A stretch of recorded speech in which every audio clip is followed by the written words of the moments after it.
নমস্কার। আজকে আমি যে প্রসঙ্গ নিয়ে কথা বলবো, আজকের সমাজ সাপেক্ষে, আজকের দিনের সাপেক্ষে খুব প্রাসঙ্গিক। সমাজ ব্যবস্থা যে ভাঙন দেখা দিয়েছে, মানুষের মধ্যে সম্পর্কের মধ্যে যে বিচ্ছেদ দেখা দিয়েছে, মানুষ যে বড় একা হয়ে যাচ্ছে, তার মূল কারণই হচ্ছে এই অবসাদ। একে সাইলেন্ট কিলার বলা যেতে পারে, নিঃশব্দ ঘাতক। এইটা কিন্তু এই যে ডিপ্রেশন বা অবসাদ, এটা কিন্তু মানুষ অনুযায়ী আলাদা আলাদা, অনেকটা মিষ্টির মতো। ব্যাপারটা একটু বোঝালে, জিলাপিও মিষ্টি, লাড্ডুও মিষ্টি, রসগোল্লা মিষ্টি, সন্দেশও মিষ্টি, কিন্তু প্রত্যেকটা ডিফারেন্ট ডিফারেন্ট টেস্ট আছে। তেমনি অবসাদ সব মানুষের এক নয়, মানুষ অনুযায়ী আলাদা আলাদা অবসাদ হয়। সব মানুষের অবসাদ থেকে মুক্তি পাওয়ার জন্য নিশ্চয়ই উপায়ও এক হবে না, খুব স্বাভাবিক। ছোটদেরও অবসাদ হয়, আসে, সেটা বোঝানোর মাত্রা অন্যরকম ভাবে হয়, ওরা সেটাকে বোঝাতে পারে না। আবার যখন যৌবনে আসে তখনও অবসাদ আসে, সেটার বোঝানোর মাত্রা অন্যরকম। গৃহী জীবনেও অবসাদ আসে, আবার বার্ধক্যতেও অবসাদ আসে। এই অবসাদের প্যাটার্নগুলো কিন্তু সবাইকে এক গোত্রীয় করলে চলবে না। যেমন আমি সবার প্রথম বলি, যেটা নিয়ে আমি সবচেয়ে বেশি কাজ করছি বা ভালো লাগে, সেটা হচ্ছে বাচ্চাদের অবসাদ। বাচ্চাদের অবসাদ আপনি কি করে বুঝবেন?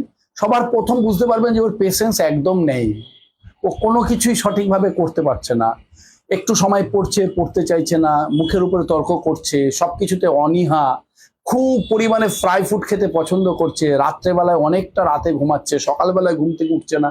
তখন জানবেন ওর ভেতরে ভেতরে কিন্তু একটা নতুন নেগেটিভিটি তৈরি হচ্ছে, যাকে ডিপ্রেশন বলা হয়, যেটাকে বোঝানোর মাধ্যম হিসেবেও এগুলো করছে। ও তো এগুলো বোঝে না। এটা কেন হয় একটা বাচ্চার জীবনে, এটা কেন আসে? ওর তো টাকা পয়সা ইনকামের কোনো ব্যাপার নেই, ওর টার্গেটের কোনো ব্যাপার নেই, ওর অ্যাচিভমেন্টের কোনো ব্যাপার নেই, ওকে কম্পেয়ার করার কোনো ব্যাপার নেই, ওকে লোক দেখানোর কোনো কিছু পরিস্থিতি করার কোনো ব্যাপার নেই। তারপরে এটা আসে কেন? তারপরে এটা আসার পিছনে অনেক বড় কারণ আছে। কারণ একটাই, ওর ভেতরের এক্সেলেন্স আর এক্সটার্নাল অ্যাক্টিভিটিটা যখন এক না হয়, তখন এই প্রতিক্রিয়াগুলো দেখা দেয়। মানে বুঝলেন না, খুব স্বাভাবিক। এগুলো বোঝাটা একটু অসুবিধাজনক। যেমন ধরুন, একটা বাচ্চা কাইনেস্থেটিক, সেই বাচ্চাটা খেলতে পছন্দ করে, সেই বাচ্চাটা সবসময় বডি মুভমেন্ট করতে পছন্দ করে, কিন্তু আপনি তাকে গান করাচ্ছেন, ছবি আঁকাচ্ছেন, ও হয়তো আপনার কথাই করছে, কিন্তু ভেতরের যে সারপ্লাস এনার্জিটা রয়ে যাচ্ছে, সেটা যখন ইউজ হবে না, তখন কিন্তু তার অবসাদগ্রস্ত হবে। আবার কোনো বাচ্চা দেখা যাচ্ছে ইন্ট্রোভার্ট, আপনি তাকে ফুটবল খেলাচ্ছেন, ক্রিকেট খেলাচ্ছেন, অনেক মানুষের সাথে মেশাচ্ছেন, আপনার খুব টার্গেট যে ও অনেক মানুষের সাথে মিশবে, তাহলে বাচ্চাটার ভেতরের পারফরমেন্স, ভেতরের এক্সেলেন্স আর বাইরের পারফরমেন্স এক নয়, তখন তার অবসাদ হবে। তাহলে এই বাচ্চাগুলোর অবসাদ থেকে মুক্তি পাওয়ার রাস্তা কি? কিভাবে সে মুক্তি পাবে? ম্যাক্সিমাম বাচ্চার এই প্রবলেম। দেখবেন প্রচুর পরিমাণে মোবাইলে সময় কাটাচ্ছে, আপনার সাথে কথাই বলতে চাইছে না, পড়তেও চাইছে না, স্কুলে যেতেও চাইছে না। আপনি ভাববেন যা আমার বাচ্চাটা নষ্ট হয়ে গেল। না না না, ওর ভালো লাগার জায়গাটা আপনাকে একটু খুঁজতে হবে। একটু ভালো লাগার জায়গাটা যদি খুঁজে নিতে পারেন, একটু ওর দিকে যদি তাকাতে পারেন, তাহলে দেখতে পাবেন যে ও এই জায়গা থেকে মুক্তি পেয়ে ও নতুন জীবন আবার নতুন ভাবে শুরু করছে। কিভাবে? যেমন ধরুন, আমরা সব বাচ্চাকেই বলি বই পড়তে। আরে, শেখার মাধ্যম শুধু বই পড়া না। কোনো বাচ্চা দেখে শিখতে পারে, কোনো বাচ্চা শুনে শিখতে পারে, কোনো বাচ্চা পড়ে শিখতে পারে, লিখে শিখতে পারে। আপনার বাচ্চা যদি লিখে শিখতে চায়, তাকে পড়ে শেখাতে চাইছেন, পড়ায় অনীহা আসবে। কোনো বাচ্চা দেখে শিখতে চায়, তাকে আপনি শুনিয়ে শেখাতে চাইছেন, অবসাদ আসবে। এইগুলোকে একটু দেখতে হবে। কোনো বাচ্চা দেখবেন অন্যকে ডমিনেট করে মজা পায়, আপনি কি করছেন? উল্টো তাকে ডমিনেট করার চেষ্টা করছেন, অবসাদ আসবে। সুতরাং একটু বাচ্চার প্রতি যদি লক্ষ্য রাখেন, তাহলে দেখবেন আপনার সাথে ওর বন্ডিং রিলেশনটা ভালো হবে, আর ওর প্রতিটা কাজের মধ্যে বিরাট হ্যাপি আসছে, ও অবসাদ মুক্ত হবে। এবার আমি চলে আসি ইউথ, 13, 14, 15 বছর বয়সের বাচ্চাদের মধ্যে বিরাট পরিমাণে অবসাদ পৃথিবীতে গ্রাস করেছে। এক নম্বর হচ্ছে, এই বয়সটা একটা সেক্সুয়াল বডির স্ট্রাকচারের চেঞ্জ আসে, প্রত্যেকটা বাচ্চার মধ্যে অ্যাডোলেশন পিরিয়ড আসে। সেই সময়টাতে আমরা তার সাথে যেভাবে আচরণ করা উচিত আমরা করি না। সবচেয়ে বড়, আমি বাচ্চাকে 5 বছর বয়স ছিল যখন, যে আচরণ করছি 13 বছর বয়সে একই আচরণ করছি। কথায় কথায় বলছে তুই বুঝিস না, তুই এখন কি বুঝবি, বড় হলে বুঝতে পারবি। আর ও বারবার বোঝাতে যায় আমি সব বুঝে গেছি, তুমি শুধু আমাকে বুঝতে চাও না। এই যে কমিউনিকেশন গ্যাপ, যাবেন, খুব সহজ ব্যাপার। ওই যে বললাম না, চাণক্যর একটা কথা আছে, 5 বছর পর্যন্ত কেয়ারিং, 5 বছর থেকে 13 বছর পর্যন্ত ক্রাইসিস, 13 পর থেকে ফ্রেন্ডশিপ।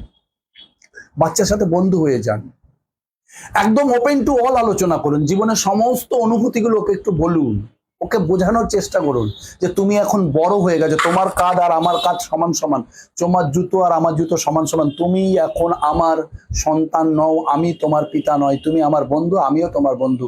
বন্ধুর মতো আচরণ করুন, হ্যাপি জোনে যান, একটু ইয়ার্কি ফাজলামি করুন, একটু অ্যাডাল্ট কথা বলুন, দেখবেন বাচ্চা বাড়িতে কত ভালো কথা বলছে, আপনাকে শেয়ার করবে, আপনি বুঝতে পারবেন বাচ্চাটা রং পথে যাচ্ছে না রাইট পথে যাচ্ছে।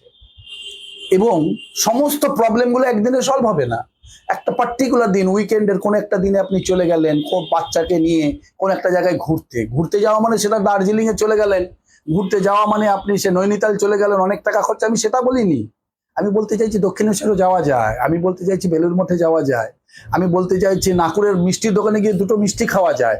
ওকে নিয়ে একটু বাইরে গেলেন, একটু ভালো মন্দ খেলেন, একটু ভালো ওর সাথে কথা বললেন, বলার পর বললেন যে আমি তো তোকে খুব ভালোবাসি, তোর সাথে আমার ভালো সম্পর্ক, আমি না তোর এই আচরণগুলো আমার খুব কষ্ট লাগে, লোকে যখন তোর সম্বন্ধে খারাপ বলে না, মেনে নিতে পারি না। আপনি জানেন ওর 10টা প্রবলেম আছে, আপনি দুটো প্রবলেম বলবেন, দেখবেন ও মন দিয়ে শুনবে, আর বাড়িতে আসার পর ওটাকে রেকটিফাই করার চেষ্টা করবে, কারণ ওকে হ্যাপি জোনে মেসেজ দিয়েছেন, ও নিজেকে শুধরাতে বাধ্য। এইভাবে 10টা প্রবলেমকে যদি দুটো দুটো করে, একবার করে আউটারে যাচ্ছেন আর দুটো দুটো করে প্রবলেম নিয়ে আলোচনা করছেন, দেখবেন বাচ্চাটার সাথে আপনার কত ভালো বন্ডিং তৈরি হচ্ছে। এরপরে সাবকনসিয়াস থেরাপি আছে, সেটা এইভাবে বলা যায় না, ওটার কিছু প্রসেস আছে, সেই প্রসেসগুলো আমি পরবর্তীকালে বলার বা বোঝানোর চেষ্টা করব। এটা হলো আমাদের ইউথদের জন্য। এবার বলি সাংসারিক জীবন, সদ্য বিবাহিত লাইফ, দাম্পত্য জীবনেও অনেক বড় অবসাদ আসে। অবসাদটা আসার কারণ কি? একটা ছেলে, একটা মেল সারাদিনে 7,000-এর বেশি কথা বলতে পারে না, ওয়ারাজ একটা ফিমেল সারাদিনে 22,000 বেশি কথা বলার ক্ষমতা রাখে। এবার বাড়ির পুরুষটি বাইরে গিয়ে বিভিন্ন রকম কাজের প্রতি সে হয়তো 7,000 কথা শেষ করে ফেলেছে, আর বাড়ির বউ হাউস ওয়াইফ হতে পারে, ওয়ার্কিং লেডি হতে পারে, যাই হোক, সে সারাদিনে কথা বলেছে হয়তো দেখা গেল 10,000, তার কাছে স্টকে আছে 12,000, আর এই তো শূন্য। এইবার যখন কথা বলতে যাচ্ছে, ওয়াইফ যখন তার সাথে কথা বলতে যাচ্ছে, হাজবেন্ড দেখে হ্যাঁ ঠিক আছে পরে দেখা যাবে, এই যে কথাগুলো বলছে, দুটো একটা ইশারা দিয়ে কথা ও তো কথা বলে আনন্দ পাচ্ছে না। আমরা ভাবি হাজবেন্ড ওয়াইফের মধ্যে সেক্সুয়াল রিলেশনের মাধ্যমে অবসাদ কেটে যায়, অনেক ভিডিওতেই দেখতে পাই না, কথা বলাটাও একটা বড় পার্ট। তাহলে আমি মেলদেরকে বলছি, পুরুষদেরকে বলছি, আপনারা যখনই বাইরে কথা বলবেন, তাহলে আপনাকে মাথায় রাখতে হবে যে রাত্রেবেলায় আমি আমার মিসেসের সাথে মিনিমাম 500 থেকে 700 কথা বলার মতো স্টক রেখে বাকিটাকে ব্যবহার করব। ফিমেলদেরকেও আমি বলছি, আপনাদের কাছে থাকতে পারে 12,000 কথা, কিন্তু আপনি তার মধ্যে থেকে সাজেশন করবেন। পরীক্ষার আগে যেমন সাজেশন করতেন, সাজেস্টিভ কোশ্চেনগুলোকে খুব ভালো করে পড়তেন, ঠিক তেমনি ভাবে যে কথাগুলো প্রাইম, সেই কথাগুলোকে রেডি করে হাজবেন্ডকে উপস্থাপন করুন। দেখবেন দুজনের মধ্যে দুজনের ভাবের বিনিময় হবে, কথা হবে। এবং অনেকগুলো ম্যাটার থাকে, মানে আমরা সবসময় ভাবি যে টিয়া পাখিটা আমার না টিয়া পাখি প্রচন্ড ভালো লাগে, বাজার থেকে 3টে টিয়া পাখি কিনে খাঁচাই ভরে রাখলেন, এবং সেই অনুযায়ী ছোলা দিচ্ছেন, মটর দিচ্ছেন, খাওয়াচ্ছেন, লোকজনকে বললেন আমি খুব পাখি প্রিয় একজন মানুষ। না না, পাখিকে অত্যাচার করতে শিখেছেন। পাখিকে যদি আপনি ভালোই বাসতেন, খাঁচা থেকে ছেড়ে দেখুন না আপনার কাছে পাখিটা কতক্ষণ থাকে। তেমনি আপনার মিসেসকে বা মিসেস হাজবেন্ডকে নিজের দৃষ্টিভঙ্গিতে ভালোবাসার চেষ্টা করুন। ওর দৃষ্টিভঙ্গিতে আপনার কোনগুলো কোনগুলো করা উচিত, আবার আপনার দৃষ্টিভঙ্গিতে ওর কোনগুলো কোনগুলো করা উচিত, এগুলো দুজনের মধ্যে একটু শেয়ার করা উচিত। করলে দেখবেন আপনারা অবসাদ থেকে মুক্তি পাবেন। এছাড়াও দিনে 10 মিনিট মোবাইলটাকে ছেড়ে একটু রাস্তায় হাঁটতে থাকুন, মোবাইলটাকে বাড়িতে রেখে যাবেন, দেখবেন অনেকটা ফ্রেশ লাগবে। ব্রিদিং এক্সারসাইজ করুন, 2 মিনিট 3 মিনিট ধরে জোরে জোরে নিঃশ্বাস নিন, দেখবেন অনেকটা ডিপ্রেশন থেকে মুক্তি পাবেন। এগুলো করতে হবে। এটা হচ্ছে আমাদের যারা সদ্য বিবাহিত, কিন্তু যেটার অবসাদের বড় বড় বস্তা নিয়ে বসে আছে, সেটা হচ্ছে রিটায়ার্ড পার্সনরা। বড্ড কষ্ট ম্যাক্সিমাম মানুষদেরই।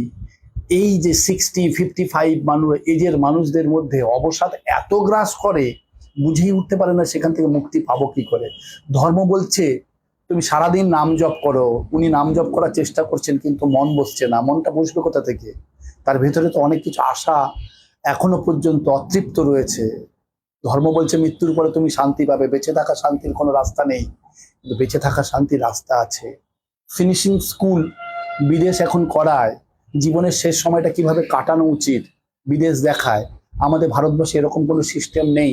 রিটায়ার্ড লাইফে আমার কি কি করণীয়, কিছু কিছু কথা বলি, পরবর্তীকালে একটা আমি ভিডিও করে দেব যে বয়স্করা কিভাবে দেখবেন। সবার প্রথম আমি একটা কথা বলি, যখন বয়স 55-60-এর ঘরে চলে যাবে, আপনি আপনার সন্তানের প্রতি পার্সোনাল লাইফে বেশি ঢুকবেন না। ওরা যেমন ভাবে চলছে ওদেরকে চলতে দিন। আপনি কেবল দর্শকের ভূমিকায় থাকেন, মতামত পোষণ করবেন না। যদি 2 বা 3টে সন্তান থাকে তাহলে কখনোই তাদেরকে নিয়ে, কাউকে নিয়ে পক্ষপাতিত্ব করবেন না।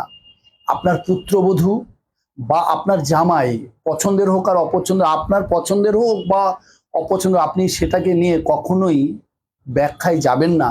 তার কারণ ওরা কিন্তু আপনার ছেলে অথবা মেয়ের প্রিয়জন। আপনার নাতি নাতনিদের পড়াশোনার ব্যাপারে আপনি বেশি মাথা ঘামাবেন না। নিজেকে ওইগুলো থেকে মুক্ত রাখুন। আর রোগ শোক নিয়ে লোকের সাথে একটু কম কথা বলবেন।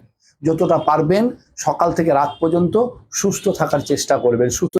দুপুরবেলায় 2টোর সময় ভাত খাবেন না, একদম 11টা-12টার মধ্যে একটু খেয়ে নিলেন। বিকেলবেলা একটু রাস্তায় বেরোলেন, বন্ধু বান্ধবদের সাথে একটু, সব সময় পজিটিভ কথা বললেন। বিকেলবেলায় আবার একটু যোগা করলেন, সন্ধ্যাবেলা থেকে একটু অল্প কিছু টিভি দেখলেন, 9টার মধ্যে ঘুমিয়ে পড়লেন। জীবনটা কত সুন্দর হয়ে যেতে পারে। ফিনিশিং স্কুল এইগুলোই শেখায় যে রিটায়ারমেন্ট লাইফটা অনেক সুন্দরভাবে কাটানো যায় যখনই আপনি আপনার অধিকার ফলানোর চেষ্টা করবেন। আমি এরকম দেখেছি ex-IAS কি বিরাট অবসাদগ্রস্ত, তার সাথে অনেকক্ষণ কথা বলার পর বুঝতে পারছি তিনি যখন চাকরিরত অবস্থায় যে শক্তিটা ছিল, এখনো ভেতর থেকে সেই রকম একটা শক্তি সে চায়, এখনো ততটা সম্মান চায়। তা তো হয় না। জীবনটা অনেকটা দাবা খেলার মতো। দাবার বোর্ডে যতক্ষণ থাকবে ততক্ষণ পর্যন্ত মন্ত্রী শক্তিতে থাকবে, বোর্ডের শক্তিতে থাকবে। খেলা শেষ হয়ে গেলে সব কটাকে কি করে একটা বক্সের মধ্যে রেখে যায়, সবাই সমান। আপনি যতক্ষণ পর্যন্ত কর্মরত অবস্থায় ছিলেন তখন আপনি হতে পারেন টিচার, হতে পারেন ডাক্তার, হতে পারেন আপনি IAS অফিসার, হতে পারেন পুলিশ অফিসার, কিন্তু রিটায়ার্ড লাইফের পরে আপনারা সবাই কিন্তু এক বক্সে রয়ে গেছেন, সবাই সমান। এই ধারণাগুলোকে একটু পোষণ করুন না, এইগুলোকে একটু একটু করে এগিয়ে চলুন। দেখবেন আমরা সবাই মিলে হ্যাপি থাকতে পারবো। সবার মধ্য থেকে অবসাদ বিদায় নেবে। অবসাদ একটা সমাজের ব্যাধি। এটা কিন্তু নিজেদের মধ্যে নিজেকে যেমন রোগাগ্রস্ত করে তোলে, অন্য মানুষের সাথে সম্পর্কের মধ্যে বিষিয়ে দেয়। নমস্কার, ভালো থাকবেন।